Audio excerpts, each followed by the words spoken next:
வணக்கம் நண்பர்களே. Peak grow YouTube சேனலுக்கு உங்களை அன்புடன் வரவேற்கிறேன். ஒரு மளிகை கடை ஆரம்பிக்க நினைக்கிறீர்களா? ஆனால் எங்கிருந்து தொடங்குவது, எவ்வளவு முதலீடு தேவை, என்னென்ன ஆவணங்கள் வேண்டும் என்று தெரியவில்லையா?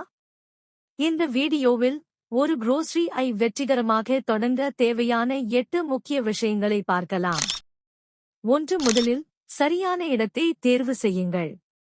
மக்கள் அதிகம் வசிக்கும் பகுதி, பள்ளி, கல்லூரி அல்லது பேருந்து நிலையம் அருகில் கடை இருந்தால் வாடிக்கையாளர்கள் தொடர்ந்து வருவார்கள். 2. அடுத்து கடையை சுத்தமாகவும் ஒழுங்காகவும் வைத்திருங்கள். பொருட்களை தனித்தனி பிரிவாக அடுக்கினால் வாடிக்கையாளர்கள் எளிதாக வாங்க முடியும். 3. பிசினஸ் ஆரம்பிக்கும் முன் தேவையான ஆவணங்களை தயார் செய்யுங்கள். ஷாப் ரெஜிஸ்ட்ரேஷன், GST மற்றும் தேவையான களை சரிபார்த்து வைத்துக் கொள்ளுங்கள். 4. ஆரம்பத்தில் தினசரி விற்பனையாகும் பொருட்களை மட்டும் ஸ்டாக் செய்யுங்கள். விற்பனை அதிகரித்த பிறகு மெதுவாக அதிகரிக்கலாம். 5. சிறிய grocery-க்கு சுமார் 2 முதல் 5 லட்சம் ரூபாய் வரை முதலீடு தேவைப்படலாம். உங்களுக்கு ஏற்ப திட்டமிடுங்கள். 6. சரியான நிர்வாகம் மற்றும் நல்ல விற்பனை இருந்தால் மாதத்திற்கு நல்ல லாபம் பெறும் வாய்ப்பு உள்ளது.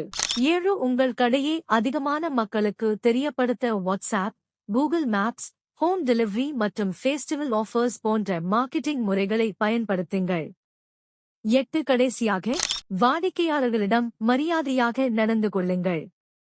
நல்ல தரமான பொருட்கள், நியாயமான விலை மற்றும் சிறந்த கஸ்டமர் சர்வீஸ் உங்களை வளர்க்கும்.